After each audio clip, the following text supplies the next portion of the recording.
There are things in this world that, even though we may be all total strangers to one another, can still connect us. Without even knowing you, there's still this one relatable thing we can share, and it makes us feel a little less like strangers. If we can both relate to this, each in our own way, it creates almost a spiritual understanding. It ties back to the things we experienced growing up, whether it was the movies we watched or the games we played. Even if we don't always like the exact same thing within this niche, it still connects us because we all share this one passion, which is cars.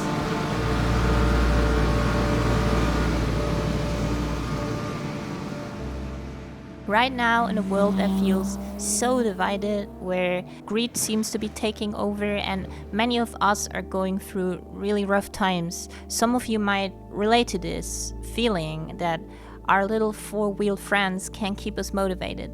To us, they're more than just vehicles to get to work. There's something sentimental, machines we step into to block out the rest of the world. They take us on our journeys and remind us never to lose sight of our dreams and goals. And even if you don't own that car that you want to own yet, and it's still quite a grind for you to get there, you are in this bubble. You are around people that most likely feel the same as you because you like being around people that share similar interests. Some of us might, and it's a deeper connection if we are around people that can understand us. This applies to so much more than just cars. In 2023, I walked into the cosplay hall at Gamescom. The hall was crowded, the vibe was tense, and everyone was just focused on moving through the convention. Then I came across a stage where a girl with a guitar started playing the first few riffs of a song that so many of us knew. When she began singing, I sang along, the people next to me sang along, and suddenly the entire hall joined in. Everyone was singing Slipknot's song, Snuff. The lyrics, which each of us probably related to in our own personal way, seemed to hit all at once.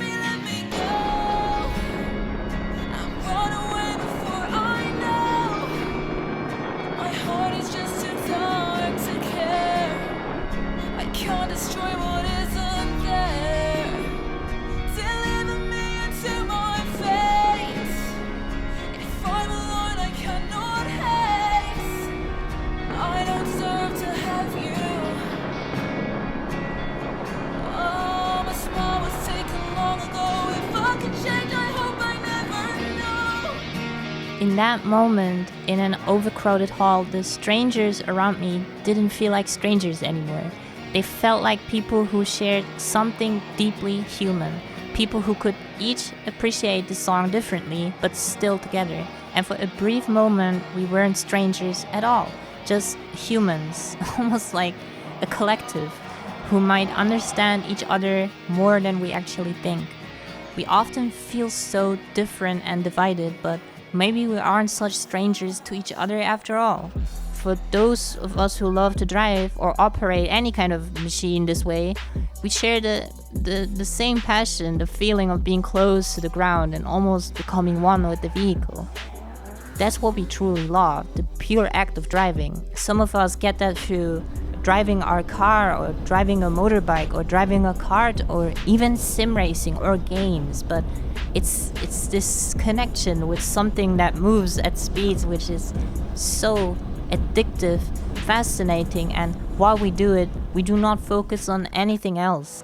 Wenn es ein Geheimnis gibt beim Autofahren, ist es so wenig wie möglich zu lenken. Das beinhaltet aber, dass ich natürlich auch früh genug die Kurve einlenken muss, denn nur dann kann ich einen ganz großen Radius fahren. Und das ist auch beim Rallyefahren genauso wichtig wie auf der Rundstrecke. Die Straße ist nicht allzu breit, vielleicht 5 Meter, und trotzdem versuche ich immer die ganze Straße zu nutzen, möglichst wenig zu lenken.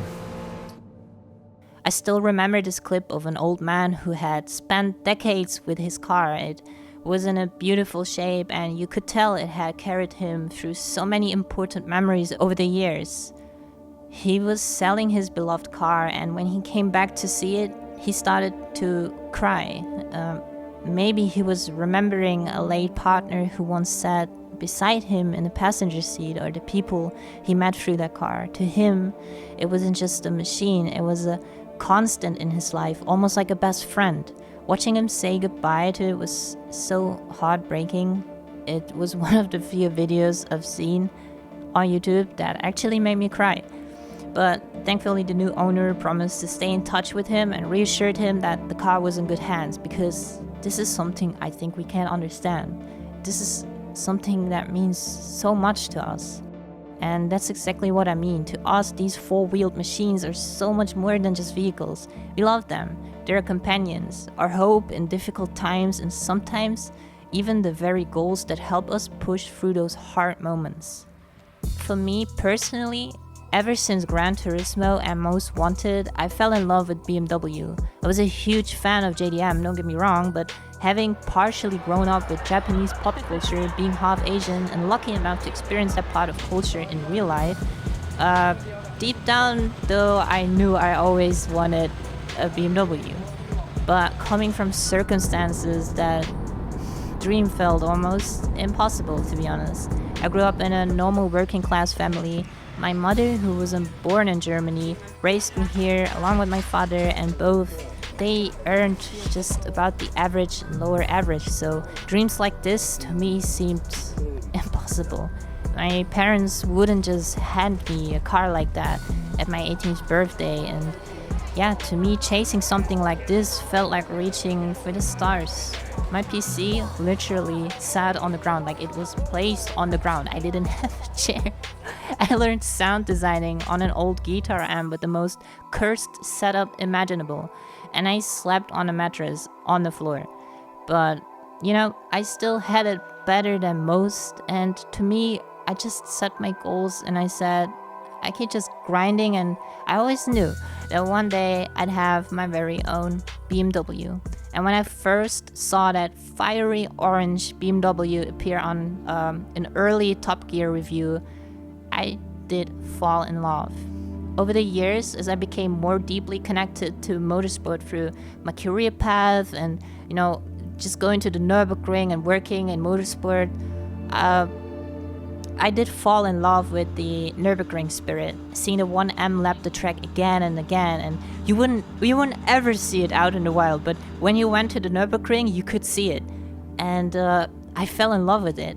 Whether it was in Valencia Orange or Alpine White or Sapphire Black, it reminded me of a modernized version of the wide-fendered E46 GTR, just as a street car, just a little bit more tamed. Same compact proportions, but with its aggressive flares, it looks so motorsport ready out of the box. And then came all the Schirmer builds and those incredible club sport cars I admired so much, watching the early Hoonigan videos. And for us in Germany, building something like that is especially tough, since everything has to be TÜV legal, and yeah, it's nearly impossible. I admired them so deeply that building a 1M in that spec felt absolutely impossible to me. On top of that, the big downside was that only about 6,000 or something of these cars were ever built worldwide, so making them kind of a true collector's item. Still, I wanted a BMW like that so badly, but I knew I wasn't going to spend 50 to 80k on a used collector car just to risk modifying it and ruining it. That's when I discovered the 135i, same engine, same chassis, and one of the only BMWs you could actually convert to match its M counterpart, completed with the white flares and the iconic presence. It was something you could do, but it felt, again, impossible to me. But to be honest, I never thought I'd really go through with the build. But when I started, I was scared. I felt insanely irresponsible. I'm not a rich YouTuber, so I had to do everything on a budget. But looking back now, I know that if I hadn't done it, the last 2 years I would have been feeling miserable to reflect on. Instead, thanks to this car, the people I've met, and all of you, those years are something I love looking back on now. The positives overshadow everything else for me, and that's priceless. When we walk to our cars and get them ready for a ride, whether we've taken them to the next level or we just go out for a joyride or even a track day, We share the same escape. In that moment, we don't care how terrible everything else might feel. We just want to be ourselves, surrounded by people who share the same passion, the same escape of everyday chaos for just a while. That feeling of arriving at the track, being among like-minded people, stepping away from the negativity, that's something that should always bring us together. I know the internet can feel divisive and it's easy to get lost in endless rage bait, but in reality, this passion is what connects us. To me, it's always fascinating to see everyone's individual story. Some of us came from sim racing, a relatively new space that's creating more and more motorsport enthusiasts. Others started with traditional karting or found inspiration in the games and car movies we grew up with. And some have simply always been locals at the Nürburgring or their local own track and became basically local legends or local heroes, which is an entire video in itself. I've always seen it as my mission to share more of these kinds of stories, to bring them out into the world with storytelling, because I don't just want to talk about my own journey, I also want to include your guys' stories. And my own car is tailored to me personally, shaped by the inspiration I found along the way from all the experienced people I've met. The guys with their fully Sherman spec E46s, or those who have their geometry dialed in to perfection along with custom bodywork and whatnot. When I first started, I knew almost nothing about cars and how they really work, but through this community, I've been able to expand my horizon far beyond what I ever thought was possible for myself. I know for most of us, life can be rough. Our jobs are demanding and we go through difficult periods in our lives, but it's unavoidable, really. I think most of us can relate to this, but I believe everyone should have an outlet, a place where they can be fully themselves. Let that be sim racing and track days and cars or motorbikes or whatever. Set personal goals and step away from the constant pressure of the chaotic world around us. And maybe cars aren't your outlet. Maybe it's something else unique to you. I just hope it's something healthy that gives you strength. For me, my car has given me more than I ever expected. The ability to just sit down, hear the roar of the engine, and feel deeply connected to the streets I'm driving on. It gives me a peace of mind that completely transforms how my day might have started. And I hope you found something in this video. Maybe you're having a bad day, so take your keys, block out all the noise and just go for a ride. And just enjoy the ride. Disconnect from negativity, and I wish all of you the very best on your individual journey.